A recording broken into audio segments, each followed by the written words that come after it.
Jonah chapter 1. Now the word of the Lord came to Jonah, son of Amittai, saying, Go at once to Nineveh, that great city, and cry out against it, for their wickedness has come up before me. But Jonah set out to flee to Tarshish from the presence of the Lord. He went down to Joppa and found a ship going to Tarshish. So he paid his fare and went on board to go with them to Tarshish, away from the presence of the Lord. But the Lord hurled a great wind upon the sea, and such a mighty storm came upon the sea that the ship threatened to break up. Then the sailors were afraid, and each cried to his God. They threw the cargo that was in the ship into the sea to lighten it for them.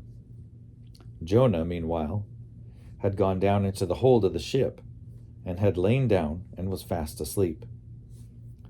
The captain came and said to him, What are you doing sound asleep? Get up, call on your God. Perhaps the God will spare us a thought, so that we do not perish.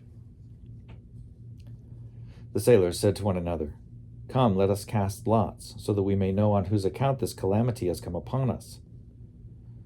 So they cast lots, and the lot fell on Jonah. Then they said to him, Tell us why this calamity has come upon us. What is your occupation? Where do you come from? What is your country, and of what people are you? I am a Hebrew, he replied.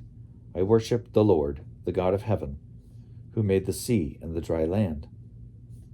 Then the men were even more afraid and said to him, What is this that you have done?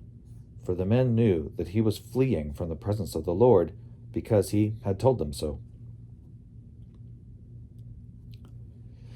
Then they said to him, What shall we do to you that the sea may quiet down for us? For the sea was growing more and more tempestuous. He said to them, Pick me up and throw me into the sea. Then the sea will quiet down for you. For I know it is because of me that this great storm has come upon you.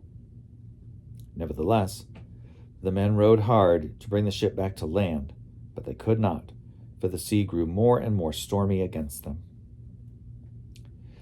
Then they cried out to the Lord, Please, O Lord, we pray, do not let us perish on account of this man's life. Do not make us guilty of innocent blood. For you, O Lord, have done as it pleased you. So they picked Jonah up and threw him into the sea, and the sea ceased from its raging.